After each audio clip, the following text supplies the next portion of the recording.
નમસ્કાર, રાધે રાધે બાળકો. ડાયકલસ યુટ્યુબ ચેનલમાં તમારું સ્વાગત છે. હું રાહુલ પરમાર અને આજે આપણે ધોરણ 8 ગણિતનું પ્રકરણ 1 સમય સંખ્યાઓ એકદમ સરળ અને પરીક્ષાલક્ષી રીતે સમજવાના છીએ. તો ચાલો શરૂ કરીએ. ધોરણ 8 ગણિત. અહીંયા તમારે પ્રાથમિક સંખ્યા, પૂર્ણ સંખ્યા, પૂર્ણાંક સંખ્યા, અપૂર્ણાંક સંખ્યા અને સમય સંખ્યાઓ આવશે.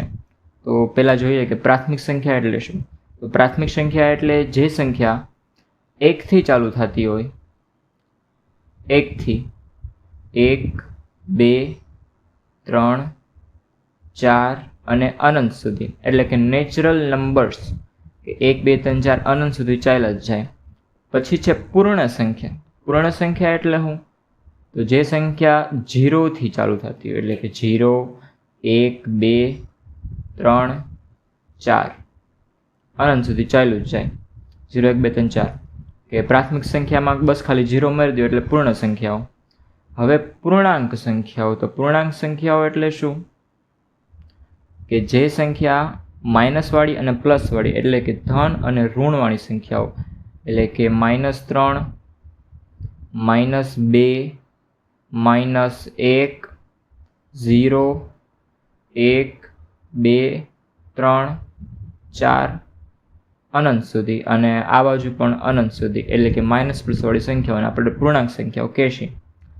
આ બધી સંખ્યાઓ છે, પ્રાથમિક સંખ્યા, પૂર્ણ સંખ્યા અને પૂર્ણાંક સંખ્યાઓ, એ પરફેક્ટ નંબર રહેશે, અંશછેદવાળા કે પોઈન્ટવાળા નહીં.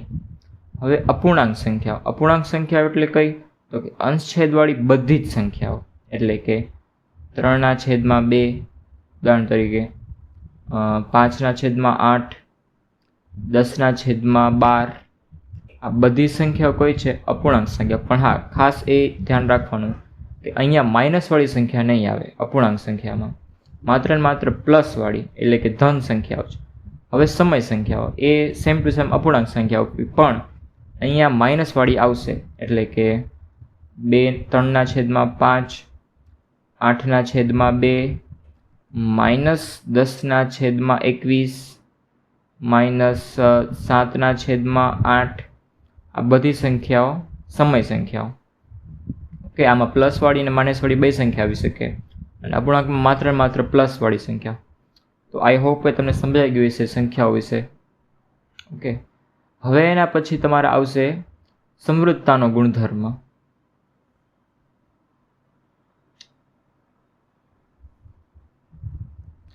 સમૃદ્ધતાનો ગુણધર્મ, ક્રમનો ગુણધર્મ અને જૂથનો ગુણધર્મ, આ 3 વસ્તુ છે આ ચેપ્ટરમાં. એક ઓલી સંખ્યા મેં તમને કીધું એ, અને આ સમૃદ્ધતાનો ગુણધર્મ, ક્રમનો ગુણધર્મ અને જૂથનો ગુણધર્મ. પહેલા જોઈએ કે સમૃદ્ધતાનો ગુણધર્મ એટલે શું.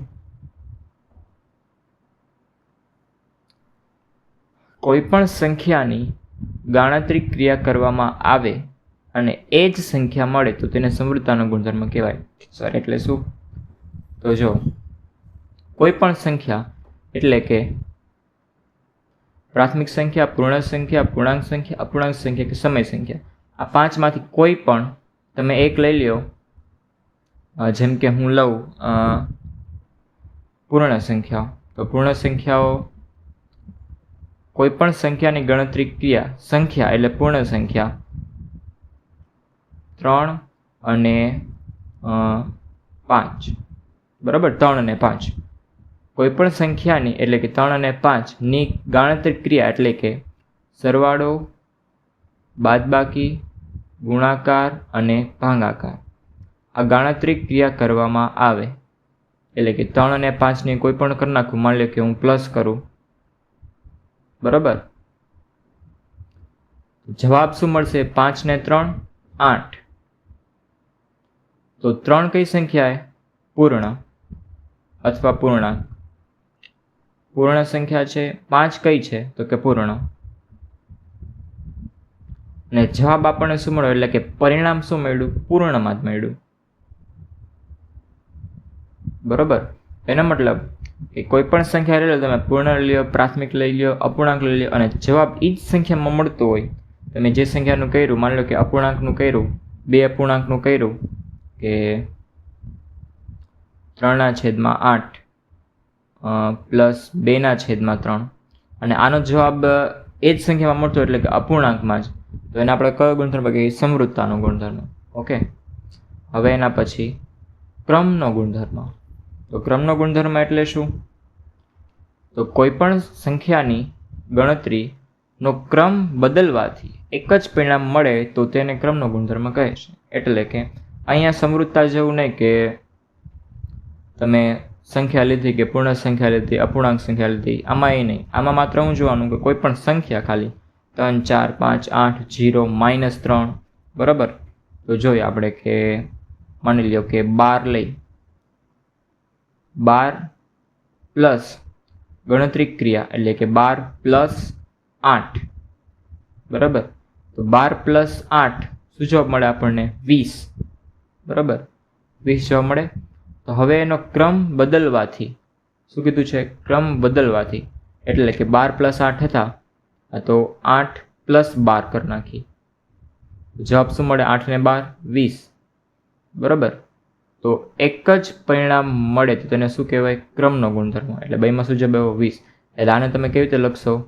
12 પ્લસ 8 બરાબર 8 પ્લસ 12.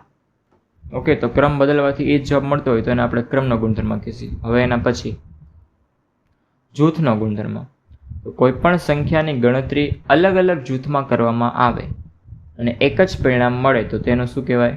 જૂથનો ગુણધર્મ. એટલે કે તમે 3 પ્લસ 2 પ્લસ 4, બરાબર. તો આનો જવાબ શું આવે? આપણે જૂથ કરવાનું છે. હું આનું જૂથ કરી નાખું. ઓકે, તો એક મિનિટ.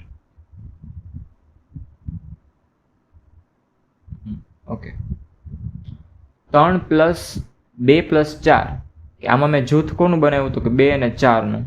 પહેલાં આપણે કાઉન્સને છૂટા પાડી, તો 3 પ્લસ 4 ને 2 6 અને 6, 7, 8, 9, જવાબ શું મળ્યો? 9. ઓકે, હવે જૂથ બદલી નાખીએ આપણે. એટલે કે 3 અને 2નું જૂથ બનાવી નાખવું, બરાબર. 3 અને 2નું જૂથ અને 4 ને અલગ.